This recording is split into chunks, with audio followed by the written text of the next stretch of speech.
का मम्मी का आज बड़ा धुआं करे तो गैया बीमार हो गई का? बीमार बाटे सवेरे का बीमार हो गई तब गाय बीमार हो गई। इनके जवानी का गुड़े का अदरक का हल्दी का नहीं चाह दिया बनवा है। कड़ू का तेल नाई के नहीं पियावा है। कहाँ से गिरा था का मम्मी गैया की? हाँ और इनके बहनी हो गऊ राखे से बड़ा पुण्य होत है। मतलब गाय रखे जाए मम्मी? हाँ घर द्वार बनवाबू ते पूजा कथा सुनबू ते नहीं के दूध चाहे नहीं के घी चाहे नहीं के दही चाहत है।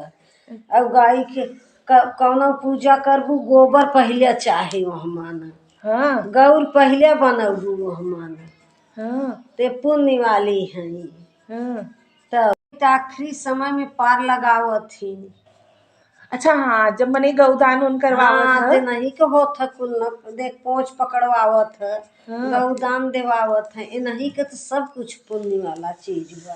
मतलब गाय के सेवा करे चाहे मम्मी? हाँ हम सवेरा का देखत हूँ आज इनके सोई के उठी है। ये नहीं चक्कर में पड़ी है सवेरा का। हाँ सवेरे से देखा था कि मम्मी कहाँ चली गई लेकिन तू दिखाता ही नहीं हो। हाँ। तो फिर बताई है कि सिरिया की हाँ चाची बीमार बा है गैया मम्मी वही है।